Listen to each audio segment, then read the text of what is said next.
In a remote coastal village in the Philippines, surrounded by dense forests and mangrove swamps, there was a place shrouded in mystery and fear. The island of Isla Maligno. The villagers knew it as the Island of the Cursed, a place where no one returned once they set foot on its shores.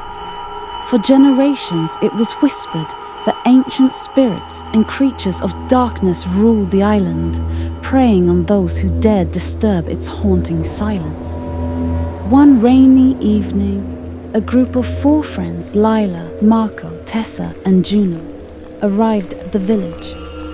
They were adventurers, drawn to the legends of Isla Maligno, hungry for discovery and the thrill of the unknown. The villagers warned them against their journey, speaking in hushed tones of the Aswan, the Tikbalang, and the white lady that was said to roam the island.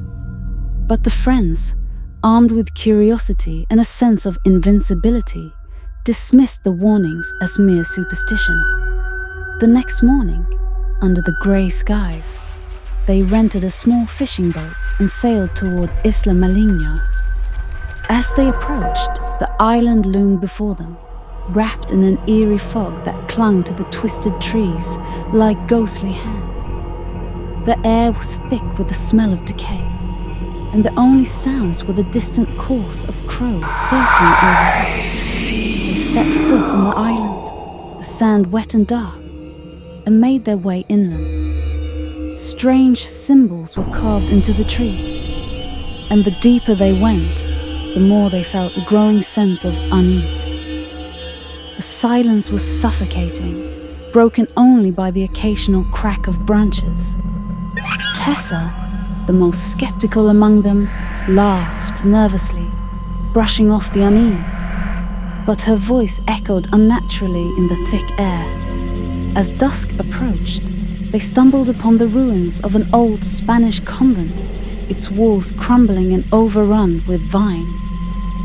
Marco suggested they camp inside for the night. The others agreed, though Juno hesitated, his instincts telling him to leave. But the thrill of the adventure pushed them forward.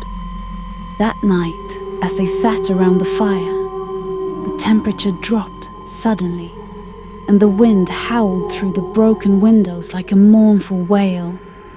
The fire flickered weakly, casting long, eerie shadows on the walls.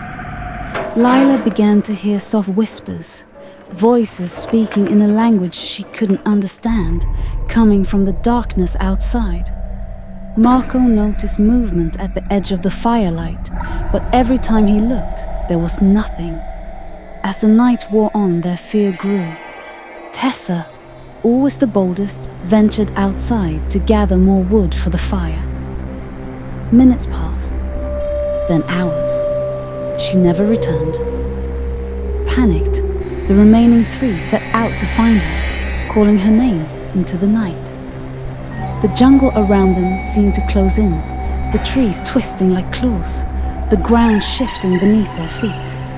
Suddenly, a blood-curdling scream pierced the air, echoing through the dense forest. It was Tessa's voice, filled with terror. They ran toward the sound, their hearts pounding, until they came upon a clearing. There, in the center, stood Tessa, or what was left of her. Her body was suspended in mid-air, her limbs contorted unnaturally, eyes wide with terror. Surrounding her were figures, tall and thin, their skin pale and eyes glowing red in the dark. Aswan. Before they could react, the creatures lunged at them. They ran crashing through the forest, stumbling over roots and rocks. One by one, the friends were separated in the chaos. Juno, breathless and bleeding, managed to reach the shore. He could see the boat, just a few yards away, but as he ran toward it, he felt a cold hand wrap around his ankle, pulling him into the dark waters. He screamed, the sound lost in the crashing waves, as the cold grip tightened. Back in the village, days passed with no sign of the adventurers. The locals, knowing the fate of those who dared venture to Isla Maligno, shook their heads in sorrow. No one dared to speak of it, but the villagers knew. Isla Maligno had claimed more lives, and its hunger would never be sated. To this day, it's said that if you stand on the shore at dusk, you can hear the voices of the lost echoing across the water, their souls trapped on the cursed island, forever at the mercy of the dark spirits that roam its haunted land. And still, no one dares to return.